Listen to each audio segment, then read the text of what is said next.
Raymond's car pulled into the long driveway of his mansion. After 3 whole weeks away on business trips, he couldn't wait to see his little boy. His heart beat faster with excitement.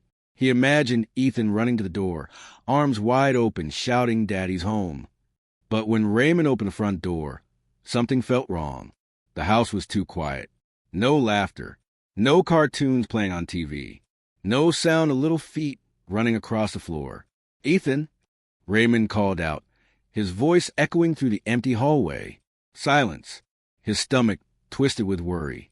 Where was his son? Where was Miss Clara, the nanny he paid so much money to take care of Ethan while he was away? Raymond walked through the living room. Everything looked perfect, too perfect. The cushions were lined up exactly right. Not a single toy on the floor. It didn't look like a 5-year-old lived here at all. Then he heard it, a tiny sound coming from the kitchen. Splash, splash, sniffle. Raymond's heart dropped. He rushed toward the kitchen, and what he saw made him freeze in the doorway. His little boy, his precious Ethan, was standing on a small stool at the sink. His small hands were red and wrinkled from water. Soap bubbles covered his arms up to his elbows. He was scrubbing a huge stack of dirty dishes, one by one, his whole body shaking with effort. Ethan's face was streaked with tears. His brown hair stuck to his forehead with sweat. His Superman pajamas were soaked and dirty. And his little hands, oh, his hands were trembling so badly he could barely hold a sponge. "Ethan," Raymond whispered, his voice cracking. The little boy jumped, startled. He turned around, and when he saw his father, his bottom lip started to quiver. Fresh tears spilled down his cheeks. "Daddy." Ethan's voice was so small, so scared. Raymond felt like someone had punched him in the chest. This wasn't how a child should look when seeing their father after weeks apart. Ethan looked terrified, exhausted, broken. But that wasn't even the worst part. Sitting at the kitchen table just 10 feet away was Miss Clara, the nanny. She was leaning back in her chair, scrolling through her phone, completely relaxed. She didn't even look up when Raymond walked in. She acted like a 5-year-old child doing all the housework was the most normal thing in the world. "What is going on here?" Raymond demanded, his voice rising. Miss Clara finally glanced up from her phone. She didn't look worried or guilty. Instead, she rolled her eyes like Raymond was being annoying. "Oh, you're back," she said flatly, then went back to her phone. Raymond's hands clenched into fists. He rushed to Ethan and gently lifted him off the stool. The little boy was so light, too light. Had he lost weight? "Daddy, I'm not done yet," Ethan whispered fearfully, glancing at Miss Clara. "I still have 8 more plates and all the spoons and—" "Sure, it's okay," Raymond said, his voice gentle even though rage was building inside him like a volcano about to explode. He wiped the soap bubbles from Ethan's face and saw the dark circles under his son's eyes. "You don't have to clean anything, buddy. Not ever." "But Miss Clara said—" Ethan's voice broke. "She said if I don't clean, I can't eat." Raymond's blood turned to ice. "What did you just say?" Ethan looked down at his wrinkled, red hands. "Miss Clara says I have to earn my food. She says lazy children don't deserve dinner. So I have to clean all the dishes and mop all the floors and fold all the laundry and—" "Enough!" Raymond roared. The word exploded out of him like thunder. Ethan flinched and started crying harder. Raymond immediately felt terrible for scaring him, but his anger was too big to hold back now. He gently set Ethan down and turned to face Miss Clara. She was still sitting there, still looking at her phone, completely unbothered. "Miss Clara," Raymond said, his voice shaking with fury. "Explain. Right now." She sighed dramatically, like he was wasting her time. She put her phone down on the table and looked at him with cold, empty eyes. "I'm teaching him discipline," she said simply as if it was obvious. "Children these days are too spoiled. They think everything should be handed to them. I'm teaching Ethan that if he wants to eat, he has to work for it, just like in the real world." Raymond stared at her in disbelief. "He's 5 years old." "Old enough to learn respect," Clara shot back. "You hire me to take care of him, and that's what I'm doing. My way might be tough, but it builds character. You should be thanking me." Raymond couldn't believe what he was hearing. This woman, this monster, actually thought she was doing something good. "Thanking you?" Raymond's voice dropped to a dangerous whisper. "You're making my son, a kindergartner, scrub dishes like a servant. You're starving him if he doesn't do your housework. And you think I should thank you?" Clara stood up slowly, crossing her arms. "If you were actually here, maybe you wouldn't need such strict rules. But you've been gone for 3 weeks, Mr. High and Mighty Businessman. Someone had to keep him in line." Those words hit Raymond like a slap, because part of it was true. He had been gone. He'd chosen another business trip, another deal, another meeting. He'd left Ethan alone with this woman. And while he was making millions, his son was suffering. Raymond looked back at Ethan. The little boy had slumped against the kitchen counter, exhausted. His eyes were half closed. And then Raymond saw it. Dark purple bruises on Ethan's wrists, exactly where someone would grab him if they were pulling him roughly. "Did you hurt him?" Raymond asked quietly. Clara shrugged. "He's clumsy. Kids bruise easily." But Raymond saw the truth in her eyes. She didn't care. She felt nothing. This wasn't discipline. This was cruelty. Raymond's jaw tightened. His decision was made. "Pack your things," he said, his voice like steel. "You're fired. And if you ever come near my son again, I will make sure you never work as a nanny or anything else ever again." For the first time, Miss Clara's face showed emotion. Shock, then anger. "You can't fire me. I have a contract." "I don't care about your contract," Raymond interrupted. "Get out of my house. Now." The battle had just begun. Miss Clara's face turned red with anger. She grabbed her phone and pointed at Raymond like a weapon. "You'll regret this," she hissed. "I could sue you for breaking my contract. I could tell everyone what a terrible father you are, leaving your child alone for weeks at a time." Raymond stepped closer, his eyes burning with fury. "Go ahead. Tell everyone. Because I'll tell them the truth. That you tortured a 5-year-old child.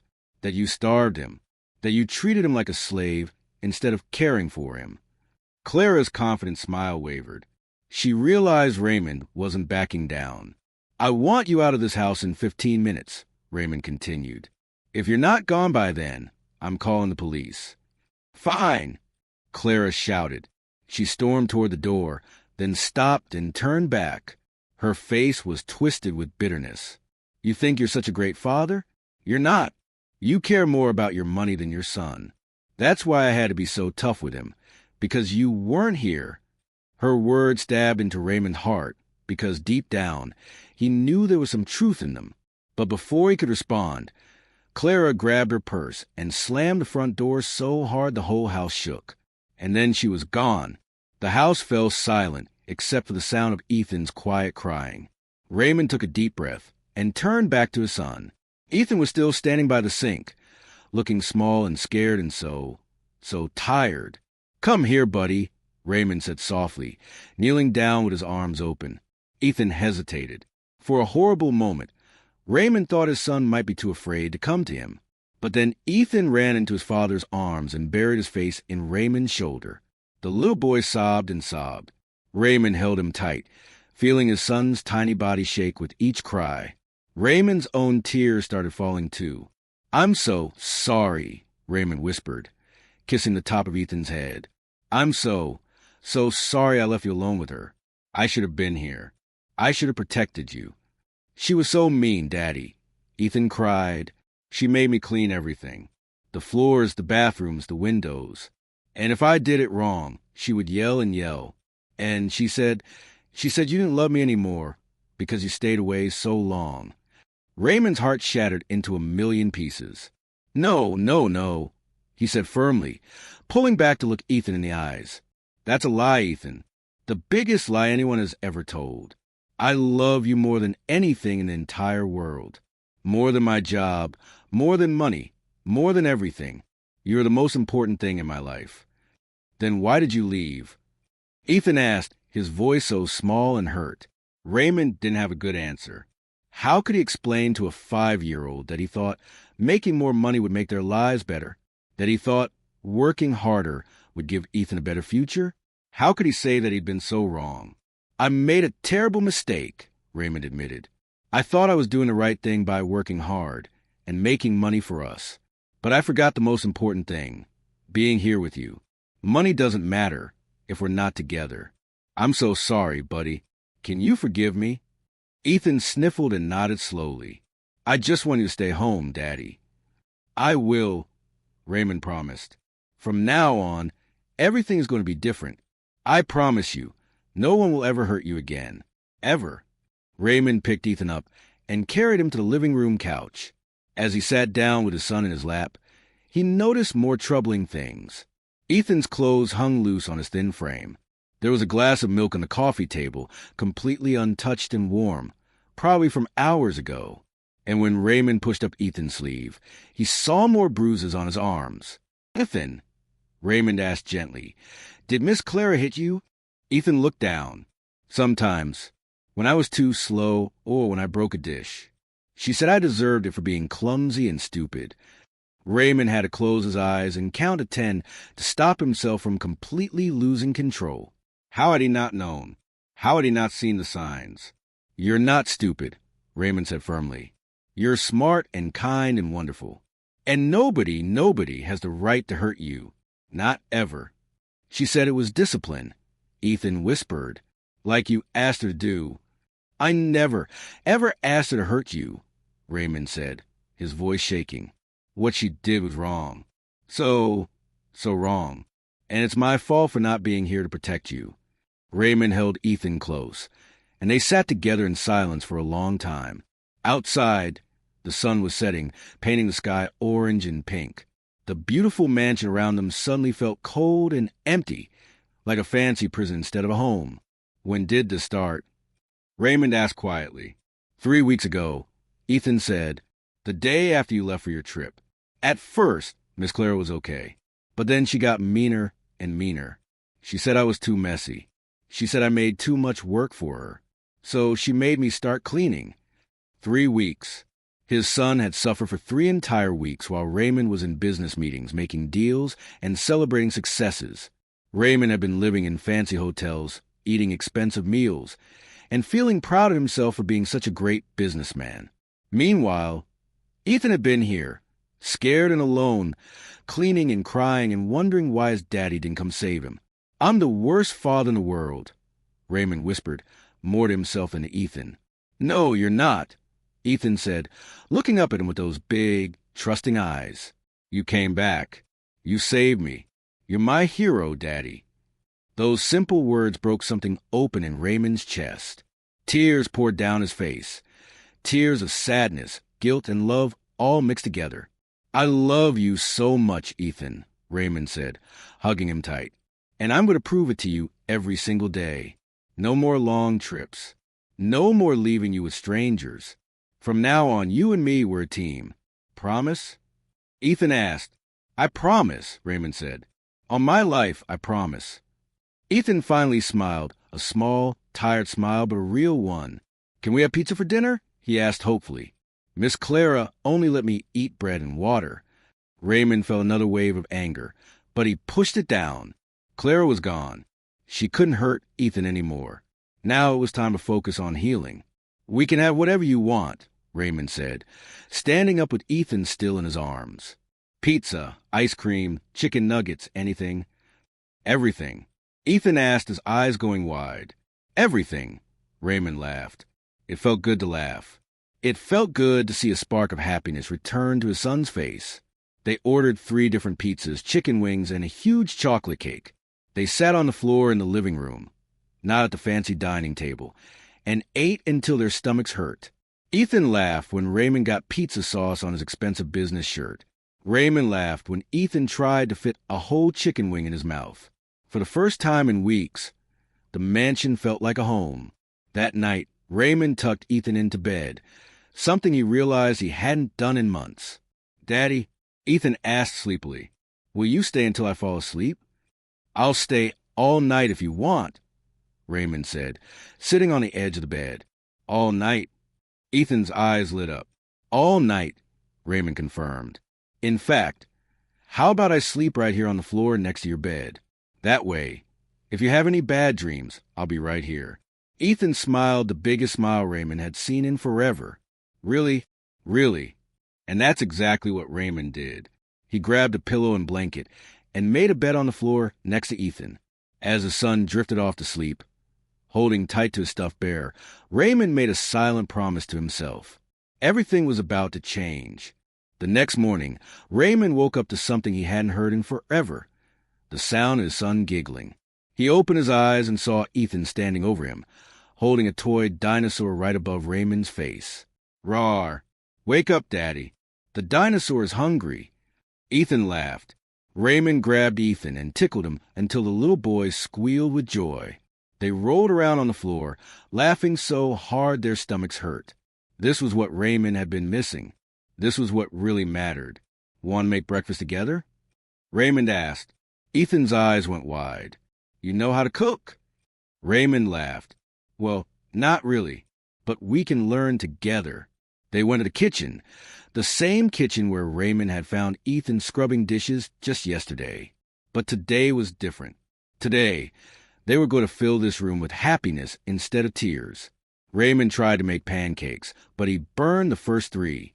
Ethan laughed every time smoke came from the pan. Then Ethan tried to crack an egg and got shell pieces everywhere. They both laughed until they cried. Finally, they made pancakes that were lumpy and weird-shaped, but they tasted like the best pancakes in the world because they made them together. "Daddy," Ethan said with his mouth full, "this is the best breakfast ever." Raymond smiled. "You know what? You're right." The mansion that felt so cold and empty now felt warm and full of life.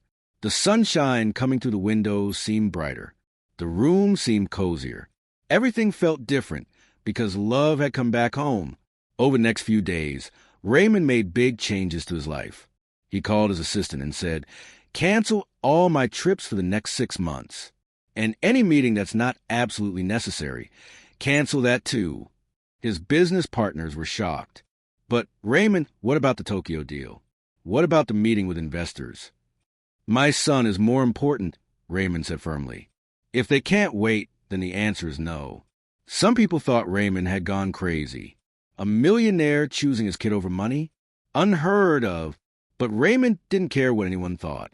He had learned the hardest lesson of his life. Money means nothing if you lose the people you love. Raymond started working from home most days. He set up a small office where Ethan could color and play while Raymond did his work. Every hour, they would take a break to have a snack together or play a quick game. Raymond learned Ethan's favorite foods, chicken nuggets and apple slices. He learned that Ethan loved dinosaurs more than anything. He learned that Ethan's favorite color was blue, that he was afraid of thunder, and that he gave the best hugs in the whole world. These were things a father should know, and Raymond had almost missed all of it. But the biggest change Raymond made was creating something special, something that would help other children who had suffered like Ethan. He called it the Ethan Hope Foundation.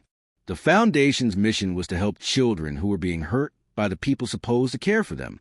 It would train nannies properly, teach parents how to check on their children's well-being, and provide safe places for kids to report abuse.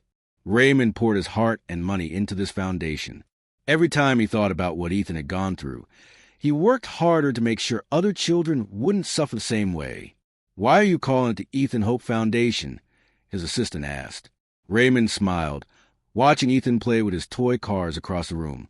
"Because Ethan gave me hope again. Hope that I could be better. Hope that love is stronger than money. Hope that it's never too late to change." The foundation grew quickly. News channels wanted to interview Raymond. Everyone was amazed that a rich businessman cared so much about helping children. But Raymond wasn't doing it for fame. He was doing it because he understood pain now. He understood what it felt like to almost lose everything that mattered. Months passed. The mansion was no longer quiet and cold. Now it was filled with laughter, music, and the sound of little feet running around. Ethan was healing. His bruises faded. His smile came back. He wasn't afraid anymore. Raymond kept his promise. He was there for every breakfast, every bedtime story, every scraped knee, and every bad dream. He was there. And then one rainy afternoon, something unexpected happened. The doorbell rang. Raymond opened the door and froze. Standing on his doorstep, soaking wet and looking terrible, was Miss Clara. But she wasn't the same confident, cruel woman who had left months ago. Her eyes were red from crying. Her clothes were old and worn. She looked broken. "What are you doing here?" Raymond asked coldly. "Please," Clara whispered, her voice shaking. "Please, I need to talk to you. Just 5 minutes. Please." Raymond wanted to slam the door in her face. This woman had hurt his son. She didn't deserve his time or his kindness. But something in her eyes stopped him. She looked genuinely sorry, genuinely destroyed by guilt. 5 minutes, Raymond said. "Outside. Ethan's not seeing you." They stood on the porch in the rain. Clara wrapped her arms around herself, shivering. "I'm sorry," she began, tears mixing with the rain on her face. "I'm so sorry for what I did to Ethan. I was wrong. I was cruel. I was a monster." "Yes, you were," Raymond said, his voice hard. "I need you to know why," Clara continued, her voice breaking. "I was jealous. Jealous of your money, your success, your beautiful home. I grew up poor, working since I was 7 years old. Nobody ever helped me. Nobody ever cared if I was tired or hungry or scared." She took a shaky breath. "So when I saw Ethan, this little boy with everything I never had, I got angry. I thought, why does he get to have it easy when I suffered so much? So I made him suffer too. I wanted him to know what my childhood felt like." Raymond felt a mix of emotions. Anger, pity, sadness. "That doesn't make it right," he said. "I know," Clara sobbed. "I know nothing makes it right. After you fired me, I couldn't find another job. Nobody would hire me. I had time to think about what I'd done. And the guilt, it's eating me alive. I can't sleep. I can't eat. All I see is Ethan's scared face." She fell to her knees. "I'm not asking for my job back. I'm not asking for forgiveness. I just needed you to know I'm sorry. I'm so sorry.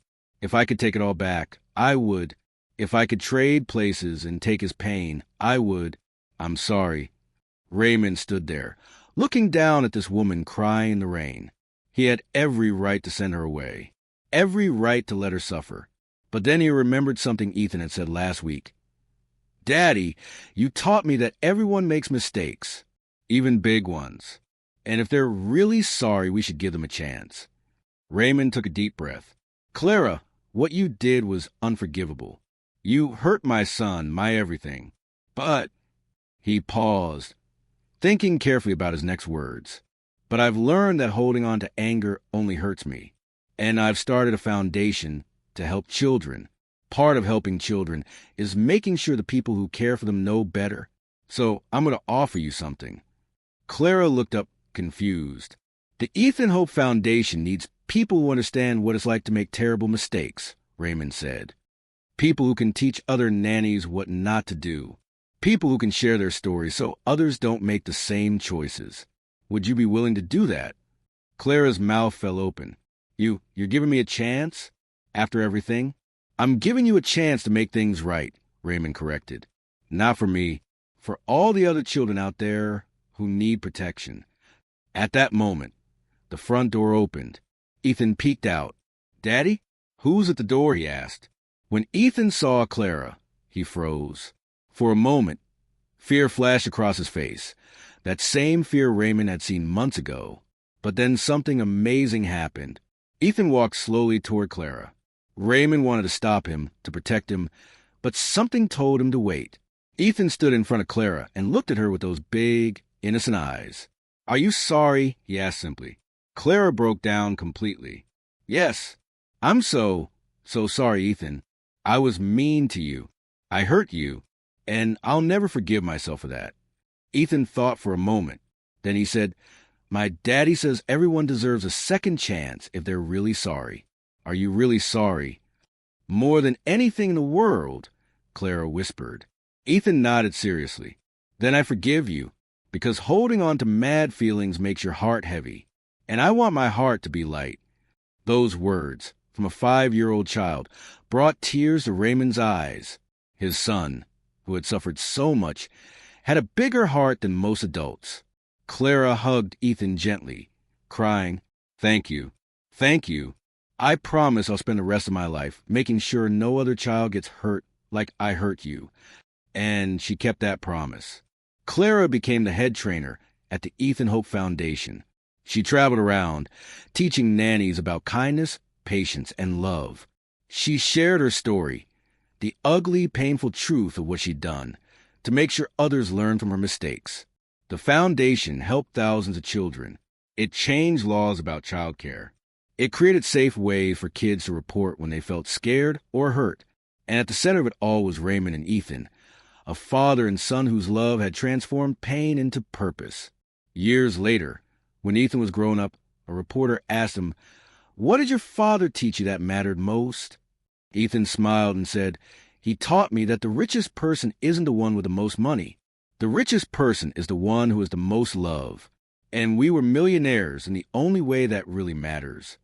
The mansion that had once been cold and silent now rang with laughter every single day.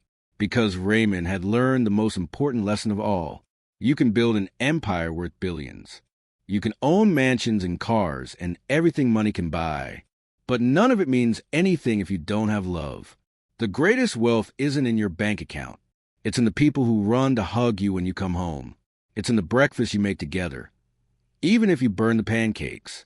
It's in the bedtime stories, the scraped knees you bandage, and the tears you wipe away. And as Raymond watched Ethan grow into a kind, strong, amazing person, he knew he had finally succeeded, not as a businessman, but as a father. And that was worth more than all the money in the world.